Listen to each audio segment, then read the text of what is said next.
Ouverture de la troisième porte du 8e séphiroth des archanges du 11 janvier au 15 janvier, avec les énergies qu'insufflera au cours de cette période l'ange régent Araël, qui nous parle de richesse intellectuelle. L'alchimiste demande à Araël, « Parle-moi de mes pouvoirs spirituels ». Araël répond, « Que la paix soit avec toi. Alchimiste, les pouvoirs spirituels dont tu disposes représentent une parcelle du pouvoir divin. Ces pouvoirs sont les fruits de tes efforts dans les vies antérieures. Leurs mauvaises utilisations peuvent engendrer le désordre dans ta vie. C'est ce qui arrive à la plupart des hommes qui créent eux-mêmes leur blocage, faute d'informations sur leur nature profonde. Que veux-tu que la nature fasse pour un homme dont le Verbe est déjà créateur et qui s'évertue à utiliser son pouvoir pour désorienter les 4 éléments autour de lui par des propos non conformes à l'ordre universel?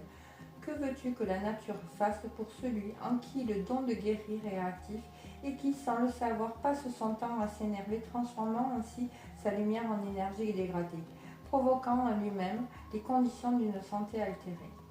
La nature est conçue selon des lois qu'elle ne saurait violer elle-même, t'avais je dit. C'est pour cette raison que certains se trouvent limités dans l'utilisation de leur pouvoir spirituel, pourtant acquis au prix de rudes efforts à travers le temps et l'espace. Tu peux aisément savoir quels sont tes pouvoirs spirituels en déterminant la position de ton soleil de naissance dans ton horoscope, car ces pouvoirs ne sont qu'une partie des attributs de tes anges gardiens. Si tu es né pendant cette période, c'est-à-dire entre le 11 et le 15 janvier, je suis ton ange gardien et mes attributs sont fécondité pour les femmes stériles, découverte d'objets perdus, etc. Alchimiste, tu dois comprendre par là qu'à ta naissance, lors de ton premier inspire, mes énergies s'irradiaient au travers des rayons solaires dans l'univers. Tout ton être, tes cellules s'étaient imprégnées de mon essence et tu devenais, pour ainsi dire, mon ambassadeur sur Terre.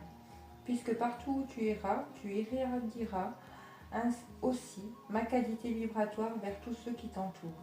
Si à force de lamentations et de prières, Dieu veut aider une femme stérile, celle-ci peut être dirigée vers toi et par le seul fait de vous croiser dans la rue, elle reçoit de toi la grâce qui lui permettra de trouver une solution à son problème.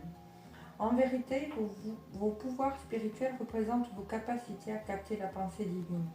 Vois en chacun de tes frères un compagnon de route, celui qui est venu t'offrir la pensée que tu n'as pas pu capter pour faciliter ton pèlerinage terrestre.